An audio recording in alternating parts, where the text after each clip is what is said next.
बिल्कुल सहज आपको बता रहे हैं। 10 बार खींचिए, कोई ऐसे वैसे पकड़ने की जरूरत नहीं, आराम से ऐसे बैठे। आप देख लेना, जय बार आप आसन पे बैठिए, 10 बार खींचिए, पूरा खींचिए और फिर पूरा छोड़ दीजिए बिना रुके, दोनों सांसों से। ये हम महापुरुषों की बात बता रहे हैं, स्वयं अनुभूत बात बता रहे हैं।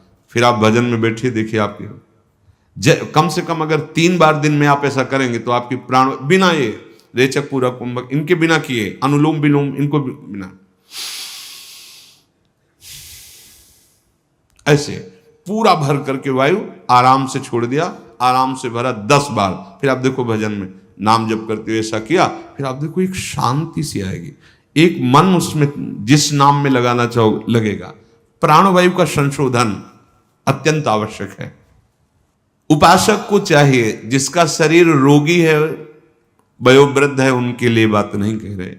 यदि आप जवान हैं, आपका शरीर स्वस्थ है, तो आसन पर बैठना सीखे, बहुत जरूरी है इंद्रिय संयम के लिए, मनोनिग्रह के लिए, और शरीर की जो वायु है उसको पचाने के लिए। अब नौजवान हैं, कोई रोग नहीं है, कुर्सी में बैठे भाई कैसे बनेगा? आपकी वृद्धावस्था है, आपकी टांगें दर्द कर रही, घुटने दर्द कर रहे हैं, कमर दर्द कर रहे हैं, गृहस्थी से आए हो, बैठो। आप बाल ब्रह्मचारी हैं, भगवत मार्ग के पथिक हैं, या आप गृहस्थ से संयम पूर्वक रहकर आए, तो कुर्सी सुख आसन पर बैठने की चेष्टा ना करें। एक आसन पर बैठे, एक आसन सुखासन ऐसे लगा लिया, शांत बैठे, उससे आपके शरीर में जो पीड़ा होगी वो वायु पचेगी। जैसे जैसे वायु पचेगी शरीर हल्का होता चला जाएगा, शरीर राग हल्का होता चला जाए, विस्मरण होने लगेगा शरीर का। शांत, जहां हाथ रख दिए, गंभीरता, शांति, स्थिर भाव तक कम से कम 48 मिनट, 48 मिनट एक स्थिति में बैठे। अरे सर, कई कई घंटे का पद्मासन या सिद्धासन, 30 मिनट के बाद कष्ट शुरू हुआ, हर नस नाड़ी पीड़ा को, मैं शरीर नहीं हूं, ये भ्रम है, ये कष्ट नहीं, ये भ्रम है। थोड़ी देर बाद शून्य, शून्य के बाद शांत, अब बैठे रहो आराम से। पर वो समय क्रॉस करना जो बहुत कष्टप्रद, यही तो है सब इंद्रियों को अधीन कर लेना। शांत, हर नस नाड़ी शुद्ध वायु, जो वायु दोष पैदा करने वाली, वो भस्म हो जाती है उससे। कब आपकी वृत्ति संभलेगी? यही तो समय है। अगर आप सत्संग में बैठे हो, लगाया आसन और बैठ गए शांत, या तो वक्ता की तरफ दृष्टि या नासाग्र दृष्टि। ये इस समय जो अपना सत्संग होता है, ये आंख मूंद के सुनने वाला नहीं है। आंख मूंद के तो फिर नींद आ सकती है, आलस्य आ सकती, या तो नासाग्र दृष्टि और या तो वक्ता की तरफ एकाग्र दृष्टि। शांत, आपका शरीर स्वस्थ है, आप जवान हैं। आसन बहुत आवश्यक है, बहुत आवश्यक है। आपका शरीर स्वस्थ है, आपका भोजन कम हो जाएगा आसन में बैठने पर, क्योंकि डरोगे। अगर अधिक भोजन पा लिया तो आसन में नहीं बैठ पाओगे, पेट बड़ा हो गया तो आसन में बैठ पाओगे नहीं। उचित आहार, अपने आप सब ठीक होने लगेगा। आसन, हम कहते हैं ना पद्मासन लगाओ ना सिद्धासन लगाओ, तो ऐसी पलथी अलथी पलथी, जैसे पलथी मार के बस अब ऐसे रख दिया हाथ, वैसे शांत बैठे सुन रहे। अब दर्द हो रहा है तो चुपचाप नाम जप करते हुए अपने मन को लगाने की चेष्टा करो। सत्संग में नाम को चुपचाप सहो, सहते सहते अभ्यास हो जाएगा। अभ्यास हो गया तो भजन में डूबने का अवसर आने लगेगा। सिद्धासन, पद्मासन, सुखासन, ये भजन के आसन होते हैं। हमें लगता है कोई बिरला ही पद्मासन लगाता होगा। सिद्धासन का तो हो सकता है भाई प्रवचन में सुना है तो ज्ञान हो, ये बहुत आनंद प्रदान करने वाले हैं। सिद्धासन जैसे ना, अब तो किडनी खराब है, शांत, थोड़ी देर के बाद एक नशा सा दिमाग में चढ़ा, और आधा पौन घंटा व्यतीत होने के बाद शून्याकार स्थिति, कभी पंखा नहीं चला है, जब आसनों पे नहीं, शांत, पसीना से लथपथ, ठंडा शरीर, थोड़ी देर शांत। अब 2 घंटे 2.5 घंटे एक आसन पे, फिर लघु शंका आदि से फिर लगाया दूसरा आसन, मतलब सिद्धासन में 2.5 घंटे, पद्मासन में शांत, साय मच जाता। उसके बाद घंटों मंत्र चलाना नहीं पड़ता, चल रहा है अपने आप, एक अद्भुत स्थिति आती है। ये भागवती में आप दिन भर इधर उधर टहल रहे, टांगे बेग इधर, भजन में मन लगेगा। अरे समझो आप किस मार्ग के पथी को, जो दिनचर्या है वो दिनचर्या में, मान लो वाणी पाठ हो रहा है, सामने वाणी रखी, आसन में बैठे हैं, कभी कानों से सुन रहे, कभी आंखों से देखते हुए इधर उधर। उपासक तो वही कि आपके तीसरे नंबर में पीछे कौन बैठा था आपको पता नहीं होना चाहिए, अगल बगल उठे चल दिया, कुटिया में गए जो अपनी दिनचर्या बैठ के भजन, रात दिन भजन। यहां तो थोड़ी शिथिलता, एकांत में पहुंचते एकदम सावधान, पर वो लक्ष्य नहीं बन पा रहा है भगवत प्राप्ति, इसलिए ऐसा है। प्राणवायु का संशोधन अत्यंत आवश्यक है। जो नित्य स्वाध्याय करता है तो इष्ट दर्शन की योग्यता उसके अंदर आ जाती है। 84 हरिवंशकृत पढ़े सुने निशिभोर, छुटी 84 भ्रमंते निरखय जुगल किशोर। नियम पूर्वक। और जो ईश्वर प्रणिधान है वो आगे चलकर समाधि स्थिति प्रदान कर देता है। ईश्वर प्रणिधान, कोई भी वस्तु, व्यक्ति, स्थान, कोई भी वृत्ति प्रभु से अलग नहीं है, सब प्रभु में समर्पित, दृढ़ निष्ठा अपने आराध्य देव की, तो चलते फिरते समाधि लगने लगती है। भाव में एकदम तन्मय है, शरीर से क्रियाएं हो रही या निष्क्रिय, उससे कोई मतलब नहीं। स्वामी जी महाराज इसी समाधि के लिए कह रहे हैं, आओ समाधि भीतर, चित्त न डुलाए तो, अगर इतु चित्त डुलाए तो अगला जन्म हो जाएगा। आओ श्यामा श्याम के चरणारविंद के चिंतन में, उनकी लीला गायन में, उनकी लीला चिंतन में, ऐसा जहां सौंदर्य रूप, ऐसा जहां प्रेम रस बरस रहा है, वो कुंज निकुंज झलकने लगेगा। भारी समाधि स्थिति है। प्रत्याहार, इंद्रियों के विषयों का जो अत्यंत जीवन के लिए आवश्यक है, उनका प्रयोग जीवन यापन के लिए, ना कि भोग के लिए। जब हम भोजन पाते हैं तो रसेंद्रिय और प्राणों के पोषण का विषय है, मेरा नहीं है। अगर मेरा मैं पाता हूं ऐसा मान के तो उसका आप भोग कर रहे हैं, आप फंस जाएंगे उसकी आसक्ति में, आपको स्वाद फंसा लेगा, रसेंद्री बिगड़ जाएगी आपकी। प्रत्याहार कहते हैं अपने अपने विषयों के साथ संबंध ना रहने पर इंद्रियों का चित्त के अनुसार हो जाना, अर्थात हमारे चित्त में जो भगवत चिंतन चल रहा है वो चल रहा है, और हमसे आहार विहार की जो क्रियाएं हैं वो हो रही, उनके सुख स्वाद की तरफ हमारा आकर्षण नहीं, ये प्रत्याहार है। अगर आपका भगवत विस्मरण हो रहा है तो आप जिस इंद्रिय की क्रिया में हैं आप उसका सुख भोग रहे हैं, ये आपकी साधना में बाधा पहुंचा देगी। पा रहे हैं प्रसाद जय लाडली जी की, और नाम चल रहा है, नाम के चिंतन में चित्त से नाम नहीं हट रहा है तो आपको कोई फंसा नहीं पाएगा। अगर इंद्री जो विषय का संयोग कर रही है उसी में आप तन्मय हो रहे हैं तो आप फंस रहे हैं, आप साधना में बाधा खड़ी कर रहे हैं। धारणा हमारी पुष्ट होनी चाहिए, श्यामा श्याम के सिवा कोई मेरा नहीं, मेरे चित्त की स्थिति एकमात्र श्यामा श्याम के भरोसे, श्यामा श्याम के आश्रय में, श्यामा श्याम की ही चिंतन में, इसे कहते धारणा। और ये धारणा जिसकी सिद्ध हो जाती है वो श्यामा श्याम में हो जाता है। मन बुद्धि चित्त हम सब श्यामा श्याम में। धारणा बहुत उत्तम स्थिति है। स्वप्न में भी जागृत में भी हर समय अपने आराध्य देव छाए रहते हैं। महाप्रभु कह रहे जागृत स्वप्न सुसुप्ति स्फुरत में राधा पद, ये धारणा। चित्त वृत्ति का आराध्य देव में तैल धारावत जाना उसे ध्यान कहते हैं। जैसे आजकल ध्यान का मतलब ना समझने के कारण ऐसा लगता, कुछ देर आंख मूंद के बैठे, एसी चल रही, बड़े अनुकूल शांत एकदम बैठे, आप शांत रह ही नहीं सकते। अंदर देखो, आप बाहर से आंख मूंद लिए ऐसे बैठ गए, उसे शांति कहते हैं क्या? आपका मन शांत, आपकी चित्तवृत्ति शांत, कोई संकल्प विकल्प नहीं हो रहा, उसे शांत कहते हैं। ये कब होगा? जब तैल धारावत चित्त की स्थिति चित्तचोर प्रभु में होगी। नाम जप करते करते रूप की झलक आ गई, संपूर्ण चित्त वृत्ति घसीट गई प्रभु की तरफ, उसे ध्यान कहते हैं। इसीलिए हम प्रायः ध्यान पर जोर न देके नाम ध्यान की बात कहते हैं, राधा। तो यही राधा नाम, राधा रूप प्रकाशित करेगा। जब रूप, तो फिर ध्यान धरना नहीं पड़ेगा। हर समय उठते बैठते चलते फिरते वो ध्यानस्थ रहेंगे प्रभु। तो चित्त वृत्ति का ध्येय पदार्थ में तैल धारावत स्थिर रहने का नाम ध्यान है। कुछ देर बैठ के आंख मूंदाओ, लेकिन ध्यान किसे कहते हैं?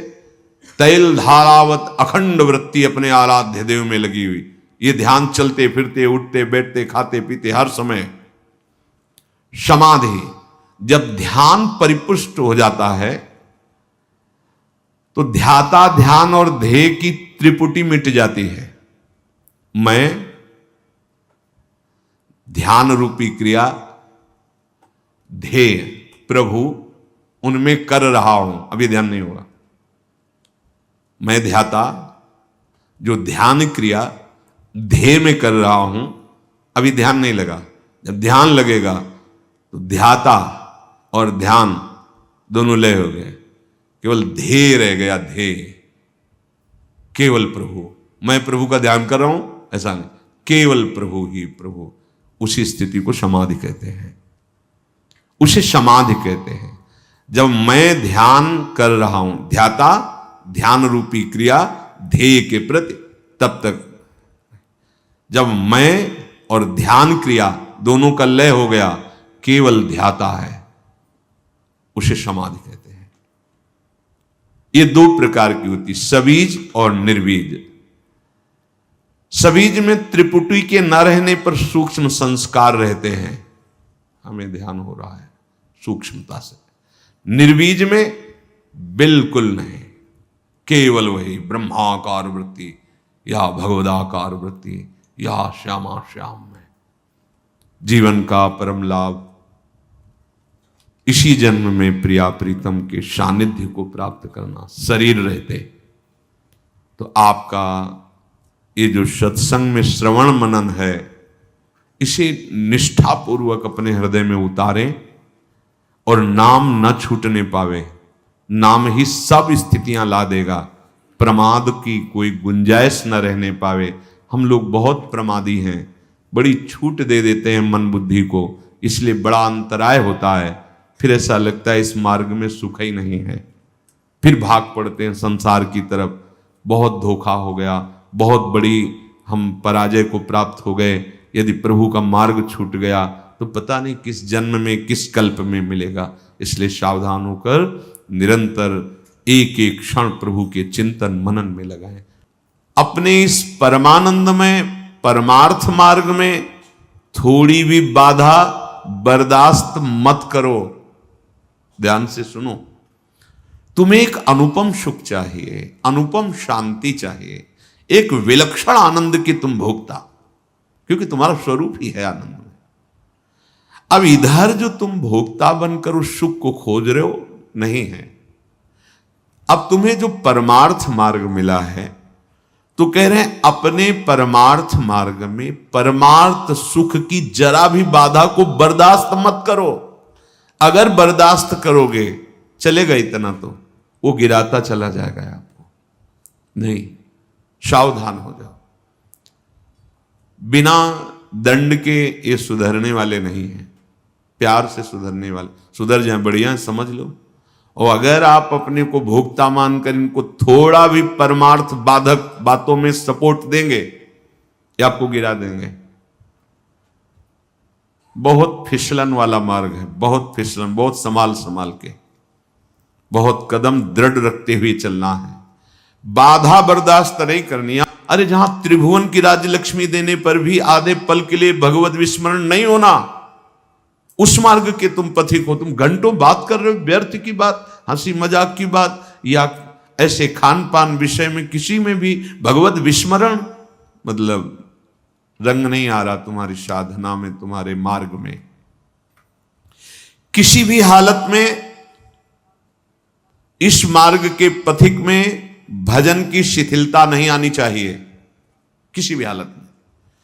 यह अनुभव की बात करें, कभी कभी मना स्थिति इतनी अशांत स्वाभाविक हो जाती है, कुछ अच्छा नहीं लगता, भजन में भी रुचि नहीं, एक अंधेरा सा, एक घबराहट की स्थिति, जब तक भगवत साक्षात्कार की तरफ आगे नहीं, न विषय की चाह है, न भगवत चाह है, न भजन है, न किसी क्रिया में, एक अशांत स्थिति, हिलना नहीं, डरना नहीं। उस स्थिति में भी अगर जितनी बुद्धि काम कर सके, नाम को पकड़े रहो, नाम को पकड़े रहो। वो एक कोहरा आया है, अभी हट जाएगा, घबराने की जरूरत नहीं, भागकर दूसरे विषय की जरूरत नहीं है कि आप उस स्थिति से बचने के लिए कोई विषय सेवन करने लगे, कोई व्यसन करने लगे, कोई क्रिया करने लगे, नहीं। कबहू तो थोड़ो भजन, कबहू होत विशाल, मन को धीरज छुटे नहीं और गाहे न दूजी चाल। वो थोड़ी देर के लिए स्थिति हट जाएगी, फिर प्रकाश आ जाएगा। वो स्थिति में बहुत संभलने की जरूरत है। जो अच्छे उपासक हैं वो कभी कभी एकदम ऐसी, कभी कभी एकदम भावात्मक स्थिति ऐसी लगता है आप तो पार हो गए, कोई विकार नहीं, कोई स्फुरणा संसार की नहीं, भजन में तन। ये अभी एक रस स्थिति नहीं आई है, ये गुण के अंतर्गत है।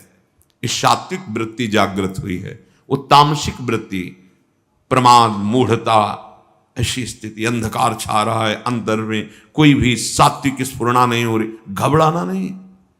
अभी त्रिगुणातीत रस नहीं मिला है, धैर्य पूर्वक आगे चलते हो। इसीलिए बिना सत्संग के साधक लड़खड़ा जाता है, गिर पड़ता है, क्योंकि वो ऐसी स्थिति आती, फिर उसे किसी न किसी के संग की जरूरत होती।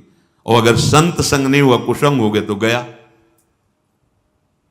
या तो असंग या भगवत व्रत का अनुष्ठान, भगवत भजन में लगे हुए उत्तम साधक या भगवत प्राप्त महात्मा, तभी हमारी बचत हो सकती है। अगर इनसे नीचे मिला तो गिर जाएंगे पक्का।